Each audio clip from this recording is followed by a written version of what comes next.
안녕하세요.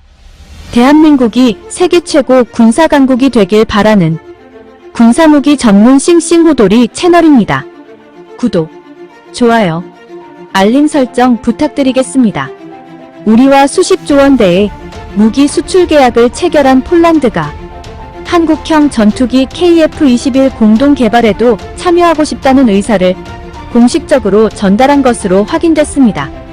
현재 인도네시아가 내지 않고 있는 개발 분담금을 폴란드가 대신 내고 지분을 가져가는 방안 등이 거론되고 있는데요. 초음속 비행에 성공하고 단거리 공대공 미사일 발사도 가능해진 한국형 전투기 KF-21 보라매가 2026년 완료를 목표로 현재 1단계 개발이 진행 중입니다. 지금까지의 공정을 보면 성공적인 개발이 무난한 상황. 이 차세대 전투기 사업에 폴란드 측이 참여하고 싶다는 의사를 공식 전달한 것으로 확인됐습니다. 지난달 한국을 찾은 폴란드 국영 방산업체 피제트의 흐바웻 회장이 KF-21 사업에 참여하고 싶다는 의사를 밝힌 겁니다. 정부 관계자는 흐바웻 회장이 우리 업체 고위 관계자 등이 참석한 자리에서 KF-21 사업에 공동개발국 자격으로 참여하고 싶다는 뜻을 공식적으로 밝혔다고 전했습니다. 참여 시기는 KF-21 개발의 1단계인 공대공 무장 개발이 거의 마무리된 만큼 2단계 공대지 무장 개발을 시작하는 오는 2026년부터가 유력하게 논의된 것으로 파악됐습니다. 참여 방식은 현재 인도네시아가 연체하고 있는 8천억 원에 달하는 개발 분담금을 폴란드가 대신 납부하고 지분을 가져가는 방안 등이 거론됩니다. 폴란드가 합류하면 막대한 개발 비용 부담을 더는 것은 물론 향후 유럽 시장 진출에도 큰 도움이 될 것으로 전망됩니다. 향후 인접 국가라든가 그런 수출 확대에 있어서 폴란드를 지렛대로 활용할 수 있는 그런 기회가 생길 수 있다는 겁니다. 다만 양국 정부 차원의 합의가 필요한 데다 공동개발국인 인도네시아와의 까다로운 협의 절차도 거쳐야 합니다. PGG 측은 폴란드 정부를 통해 조만간 우리 정부의 공동개발국 참여 의향서를 전달할 계획인 것으로 알려진 가운데 방위사업청은 의향서가 접수되면 본격적인 검토에 착수할 것이라고 밝혔습니다. KF-21 보라매가 유례없는 빠른 일정으로 성공적인 면모를 보이자 항공전문지 에어로타임은 아직 양산도 되지 않은 KF-21을 전투기 순위 4위에 올려놓았습니다. 중국은 연일 폄하하기 여념없고 F2, F3 등 연이은 전투기 개발 사업에 실패한 일본도 긴장하며 지켜보는데 KF-21은 블록2, 블록3를 거치며 스텔스 전투기로 진화할 예정이며 시제 4호와 6호기는 복좌기 2인승입니다. 즉 무인 전투기와 멀티하여 전투 수행하는 명실상부 6세대 전투기로 진화하겠다는 의지로 보입니다.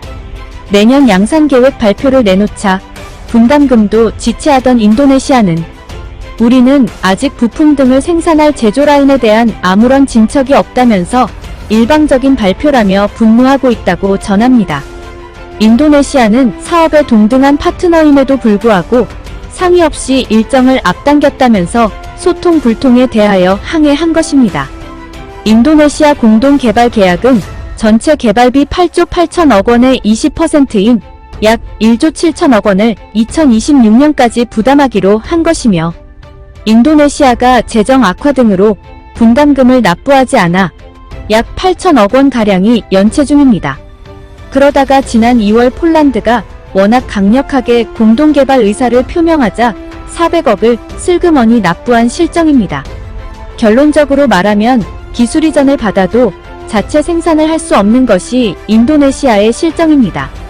아직 자동차도 제대로 못 만들어내는 인도네시아 기술 인프라 인력으로는 절대 불가능한데 그 와중에 국방장관 프라보워는 또 튀르키예 차세대 전투기 사업에 참여하고 싶다고 얼쩡대고 그리곤 프랑스 라팔 전투기 사고 미국 수송기와 F-15 사고 완제품을 사는 상황에서 사업이 계속 진행될지 의문이 듭니다. 이런 상황을 지켜보던 폴란드는 가치를 공유하는 나라끼리 개발하자며 인민은 한국의 좋은 파트너가 절대 아니라면서 공동개발 의지를 밝힌 것으로 봅니다.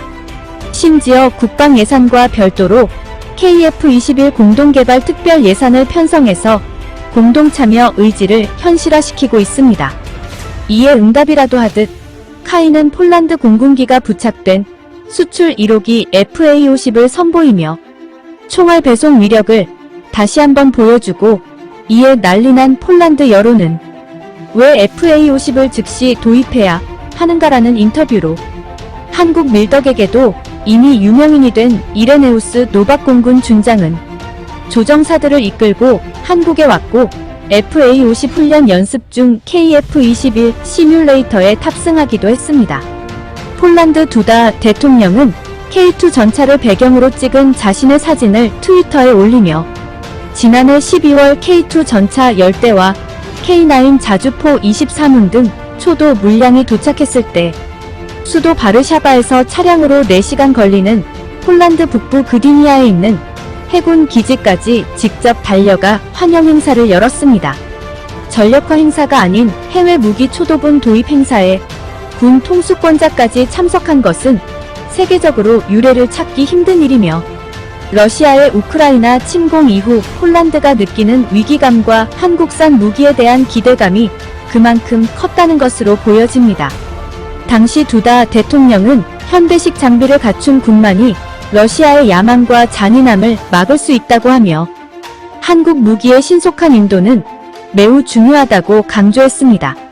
전문가들은 이에 제대로 대처하기 위해선 폴란드를 유럽의 방산 수출 거점으로 삼아 함께 제3국 시장 진출을 적극 추진할 필요가 있다고 지적했습니다. 부아슈차크 국방장관도 지난해 11월 한 폴란드 방산 협력 콘퍼런스에 참석해 한폴 방산 협력을 통해 양국 방산업계는 공동으로 제3국 시장 진출이 가능하게 될 것이라 말했습니다. 폴란드 무기 수출은 2030년대 초중반까지 단계적으로 이루어집니다. 폴란드와의 1차 계약은 120억 달러 수준이지만 탄약과 후속 군수 지원 등 전체 물량을 포함하면 총 규모는 400억 달러 이상에 달할 전망입니다. 이런 좋은 분위기를 발판 삼아 이참에 폴란드가 KF-21 보람의 전투기 인도네시아 지부는 전량 인수해 대한민국과 공동 개발하여 유럽 시장의 교두보가 되길 바랍니다. 시청해주셔서 감사합니다. 구독, 좋아요, 알림 설정 부탁드리겠습니다. 대한민국 화이팅!